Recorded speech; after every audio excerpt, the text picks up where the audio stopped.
Hello friends, welcome to A1IS।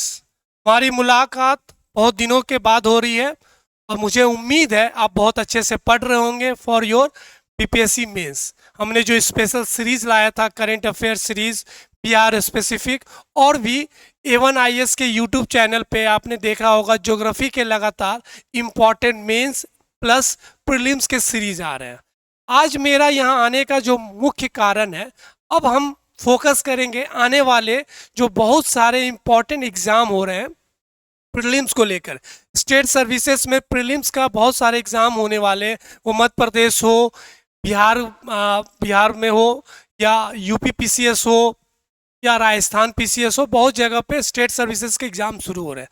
तो prelims को ध्यान में रखते हुए हमने एक इम्पॉर्टेंट सीरीज लेकर आ रहे हैं फ्रॉम द A1IS और our team regarding the YouTube channel. तो ये सारा जो सीरीज है हमारे यूट्यूब चैनल पे ही अपलोड होंगे और डेली बेसिस पे होंगे।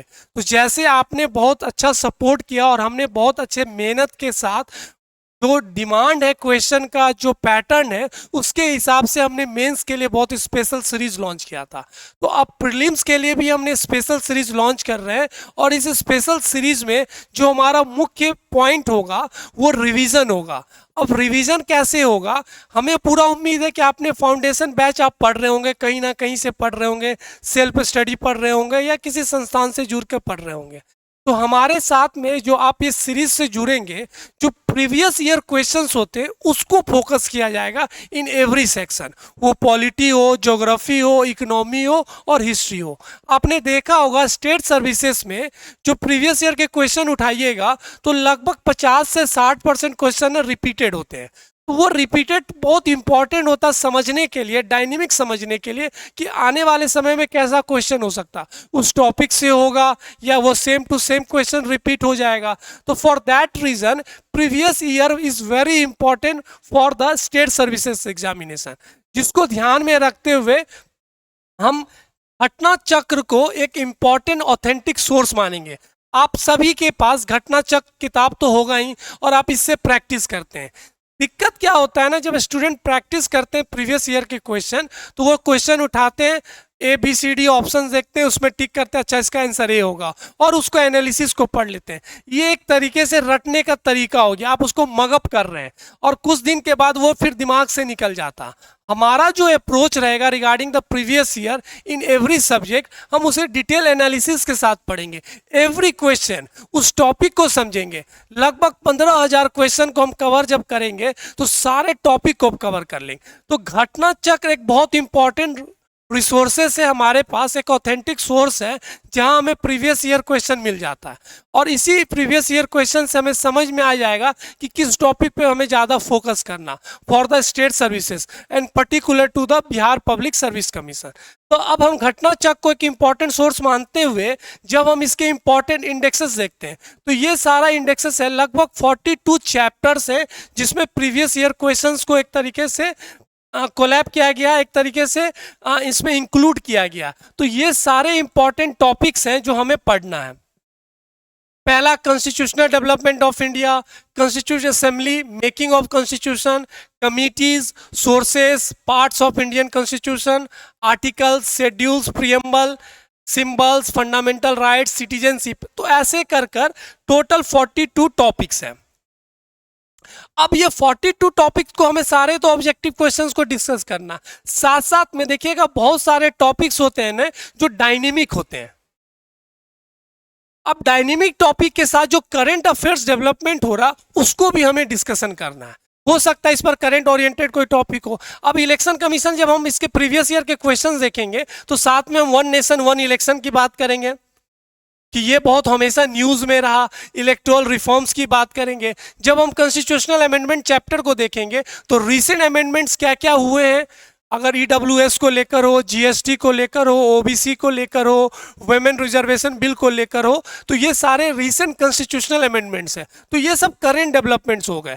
तो जो स्टैटिक पार्ट होगा उसको तो हमें डिस्कशन करना ही है, साथ में जो डायनेमिक टॉपिक्स होंगे उसको हमें करेंट अफेयर से कोऑर्डिनेट करना है, उससे कोरिलेट करना है। तो this type of approach will help you to cover all previous year question, और इस अप्रोच से आप पढ़िएगा तो आपको इसमें बहुत अच्छा कंट्रोल मिलेगा और आपको रटने की जरूरत नहीं होगी, हमेशा आपके दिमाग में ये क्वेश्चंस रहेंगे।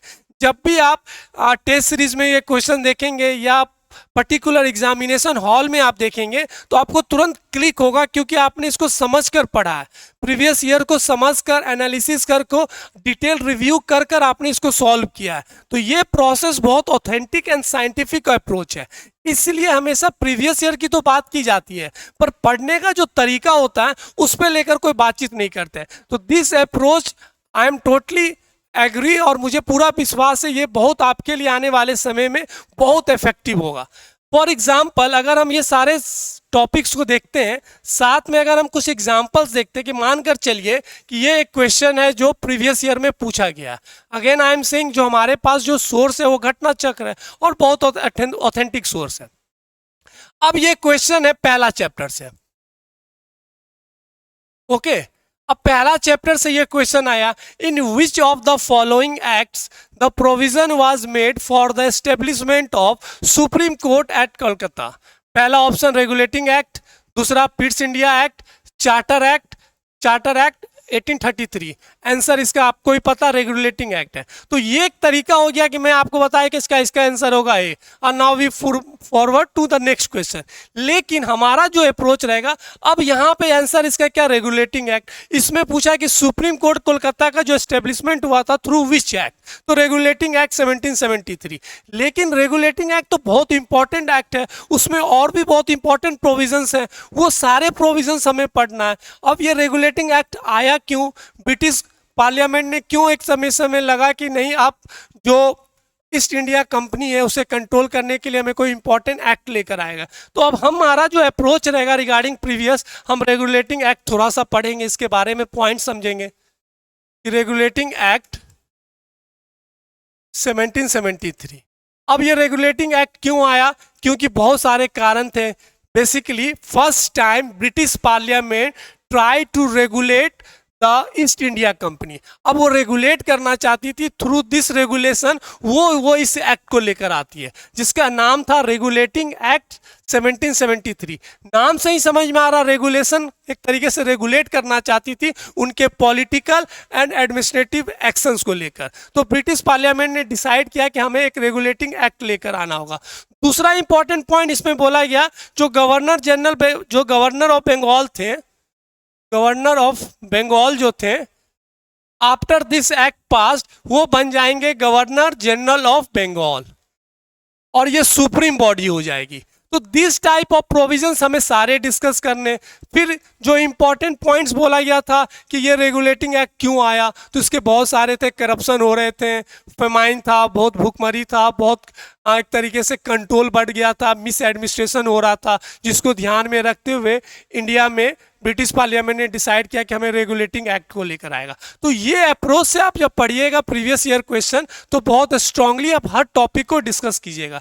नेक्स्ट अगर हम देखते हैं दूसरा question, which refers to the establishment of Supreme Court, which of the statement are correct? Supreme Court at Calcutta was established by regulating, ये पॉइंट सही है। लेमिस्टर was the first chief justice, तो ये पॉइंट गलत है क्योंकि जो पहले जस्टिस थे उनका नाम एपीएम सेजियर था। तो दिस इज द इंपॉर्टेंट। तो ऐसे करके हमें सारे एक्ट को पढ़ना थ्रू द प्रीवियस ईयर हो। तो ये मैं हमेशा आपसे चाहूंगा कि जो आपने टॉपिक पढ़ा, पॉलिटी आपके लगभग कंप्लीट हो गए, अब आपको रिवीजन करना। तो रिवीजन करने का तरीका वह है कि आप पुराने नोट्स को उठाएं या बार बार उसको पढ़ रहे हैं, या सबसे अच्छा प्रीवियस ईयर के क्वेश्चन उठाएं। थ्रू दिस वीडियो आप प्रीवियस ईयर के सारे टॉपिक को कवर करते जाइएगा और आपके प्रीवियस ईयर के क्वेश्चन भी कंप्लीट हो जाएंगे। एंड कुछ नए टॉपिक्स होंगे, कुछ नए एरियाज होंगे, बाउंड्रीज होंगे, उसको भी हम कवर करेंगे। तो ये अप्रोच आपको हर सब्जेक्ट में रखना है, एंड थ्रू आवर वीडियो हम ये सारे चीज को कंप्लीट करेंगे। नेक्स्ट क्वेश्चन अगर हम बात करते हैं, what was the exact constitutional status of India on 26 जनवरी 1950? जब भारत ने 26 जनवरी को अपना संविधान को एडॉप्ट किया तो उस समय क्या कॉन्स्टिट्यूशनल स्टेटस था? A democratic Republic, A sovereign democratic Republic, sovereign secular democratic Republic, sovereign socialist secular democratic Republic. ये IAS 2021 में प्रीलिम्स में पूछा गया था। तो आपको ही पता है जब देश आज़ाद हुआ था और जब हमने संविधान को अपनाया था तो उस समय हमारा जो संविधान के प्रियम्बल में जो टर्म यूज किया गया था ये था सोवरेन डेमोक्रेटिक रिपब्लिक। बाकी जो शब्द यूज हुए थे, जो ऐड हुए, सोशलिस्ट, सेकुलर, वो 42 अमेंडमेंट एक्ट में। तो हम जब ये पढ़ेंगे ये टॉपिक तो हम प्रियम्बल को थोड़ा और अच्छे से पढ़ेंगे कि कब कौन नए वर्ड्स ऐड हुए, क्या प्रियम्बल में क्या इंपॉर्टेंट, सुप्रीम कोर्ट के क्या क्या इंपॉर्टेंट जजमेंट्स है। तो ये अप्रोच रहेगा हमारे प्रीवियस ईयर क्वेश्चन को डिस्कस करने का, ना कि सीधे क्वेश्चन उठाया इसका आंसर क्या होगा तो बी होगा नेक्स्ट क्वेश्चन। तो ये तो आप ही घर में कर सकते हैं, लेकिन जब हम ब्रॉड वे में इसको समझेंगे, पढ़ेंगे, तो आपको भी समझ में आएगा। ये हमारा अप्रोच रहेगा रिगार्डिंग दिस। और ये सीरीज हमारा जब तक हम इंडियन पॉलिटी के पूरे घटना चक्र के चैप्टर 42 चैप्टर को कंप्लीट नहीं कर देंगे तब तक ये सीरीज आते रहेगा।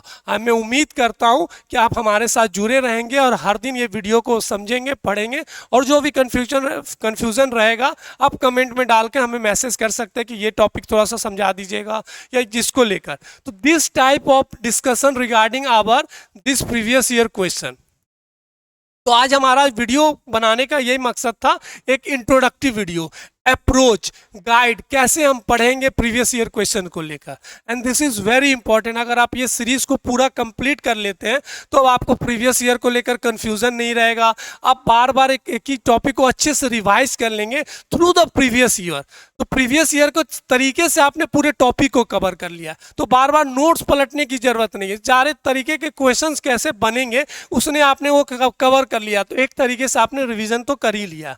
2017 में IAS में पूछा गया था, मतलब यूपीएससी में, the mind of makers of constitution of India is reflected in which of the following, preamble, fundamental rights, DPSP, fundamental duties. तो आपको पता प्रियम्बल को होरोस्कोप ऑफ द कॉन्स्टिट्यूशन बोला जाता है, identity card of the constitution बोला जाता है। तो मेकर्स के दिमाग में क्या था कि आने वाले समय में संविधान का कैसा स्वरूप होगा, कैसा ढांचा होगा, वो हमारे प्रियम्बल में दर्शाया जाता है। इसलिए प्रियम्बल को प्रीफेस बोला जाता है कि किसी भी नॉवेल को आप पढ़ते तो प्रीफेस में आपको समझ में आ जाता है कि उस नॉवेल के बारे में क्या लिखा गया। तो this type of words preamble इसका आंसर होगा। तो ऐसे कर कर हम हर टॉपिक को, हर क्वेश्चन को, हर चैप्टर को समझेंगे एंड पढ़ेंगे। नेक्स्ट, विच कांग्रेस सेशन को लेकर, तो इसका भी आंसर कराची है। तो जब ये होगा तो हम 1931 के कराची सेशन के बारे में पढ़ेंगे। इस कराची सेशन को कौन प्रिसाइड किया था, इसके इम्पोर्टेंट आउटकम क्या क्या थे, फंडामेंटल राइट्स को लेकर क्या बोला गया था, इस गांधी इरविन पैक्ट को लेकर क्या बोला गया था। तो उस कराची सेशन को लेकर आप सारा पॉइंट को कवर कर लीजिएगा। तो ये अप्रोच हमेशा आप हर प्रीवियस ईयर को लेकर अपनाइए। मूविंग फॉरवर्ड, नेहरू रिपोर्ट, ये भी आपने पढ़ा होगा। तो ये सारे चीज़ें तब हम नेहरू रिपोर्ट के बारे में भी पढ़ेंगे, ना कि सिर्फ हम ये ऑप्शंस के बारे में डिस्कस किया और सही आंसर क्या ए ये बता के मैं नहीं निकलूंगा। ये मैं सारे रिपोर्ट के बारे में जो इंपॉर्टेंट पॉइंट्स है, हो सकता है इस बार अगले बार नेहरू रिपोर्ट के दूसरे पॉइंट पे क्वेश्चन पूछे, तो आपको पूरा नेहरू रिपोर्ट अच्छे से रिवाइज किया होगा और आपके कंसेप्ट क्लियर होंगे। A bill for the amendment in the Indian Constitution can be presented only in Lok Sabha, only in Raj Sabha, either in Lok Sabha, Raj Sabha, in the Supreme Court। तो आपको पता है कि जब हमारा जो amendment bill है या वो लोक सभा में इंट्रोड्यूस हो सकता है और राज्यसभा में इंट्रोड्यूस हो सकता है। अब जब हम ये सवाल जब डील करेंगे नेक्स्ट वीडियो से, जब नेक्स्ट टॉपिक शुरू करेंगे, तो हमें पढ़ना होगा आर्टिकल 368 क्या होता है, कैसे अमेंडमेंट बिल इंट्रोड्यूस किया जाता है, या कोई नॉमिनेटेड मेंबर कर सकता है या सिर्फ मिनिस्टर्स ही अमेंडमेंट बिल इंट्रोड्यूस कर सकते हैं, उसमें प्रेसिडेंट का क्या रोल रहता है। तो ऐसे करके जब पढ़िएगा तो अमेंडमेंट के सारे बाउंड्रीज को आप कवर कर लीजिएगा। और कुछ लेटेस्ट डेवलपमेंट हमें पढ़ना है कि क्या लेटेस्ट अमेंडमेंट हुए हैं हमारे संविधान में, तो वुमेन रिजर्वेशन बिल को लेकर हो, EWS को लेकर हो, तो ये सारे topics. Amendment to the constitution can be introduce, तो इसका भी आंसर क्या होगा, लोकसभा, राज्यसभा 1 और 2। तो ऐसे करके हमें सारे टॉपिक को, सारे चैप्टर को डिस्कस करना। Again this is the introductive video. ये मैं सिर्फ आपके साथ एक डिस्कशन करने आया था कि हमारा नया सीरीज लॉन्च हो रहा है on our A1 IAS। YouTube channel जो हर दिन एक वीडियो लेकर आएगा जो प्रीवियस ईयर क्वेश्चंस को डिस्कस करेंगे और आपको इसके साथ में रिवीजन भी होते जाएगा हर टॉपिक को लेकर। तो जो पहला हमारा जो सीरीज लॉन्च हो रहा है रिगार्डिंग द फर्स्ट जो हमें मॉड्यूल को कंप्लीट करना वो है इंडियन पॉलिटी एंड गवर्नेंस को हम कवर करेंगे। Then we move to the next subject, वो हिस्ट्री हो सकता है या ज्योग्राफी हो सकता है। तो ये वीडियो आपको हमेशा देखना है, हर दिन देखना है, to rewrite, to recall and revise your foundation classes, आपने जो पढ़ा है टॉपिक को, और बहुत अच्छे से आप प्रीवियस ईयर को पे कमांड ले सकते हैं। तो जब भी आप जब एग्जाम देइएगा तो आपको समझ में आएगा ये टॉपिक तो हमने पढ़ा, इसके प्रीवियस ईयर क्वेश्चंस पढ़िए। तो आपको अननेसेसरी प्रीवियस ईयर के लिए कोई बैठकर समय नहीं देखना है, कोई लगाना है। आप ये वीडियो देखिएगा और इस वीडियो के माध्यम से आप सारे एरिया को कवर कर लिएगा। अगेन आई एम होपिंग, जैसे हमने करंट अफेयर्स के सीरीज लॉन्च किया था फॉर द बीपीएससी 70 मेंस, ये हमारा totally dedicated for the prelims को ध्यान में रखते हुए जितने स्टेट सर्विसेज के एग्जामिनेशन होने वाले हैं उनको ध्यान में रखते हुए हम ये सीरीज लॉन्च कर रहे हैं। अगेन आई एम होपिंग आप इस वीडियो को बहुत अच्छे से देखिएगा, समझिएगा। कोई भी कंफ्यूजन रहेगा तो आप हमसे पूछ सकते हैं रिगार्डिंग दिस सीरीज। तो हम कल से डेली बेसिस पे एक वीडियो लेकर आएंगे रिगार्डिंग द प्रीवियस ईयर। तब तक आप अच्छे से पढ़िए। Stay tune to the A1 IAS, हमारे A1 IAS के साथ जुड़े रहिए। जो भी आपको अपडेट चाहिए हमारे यूट्यूब चैनल, टेलीग्राम चैनल से आपको मिलता रहेगा। मिलते हैं हम नेक्स्ट वीडियो में, तब तक अपना ध्यान रखिए। Thank you.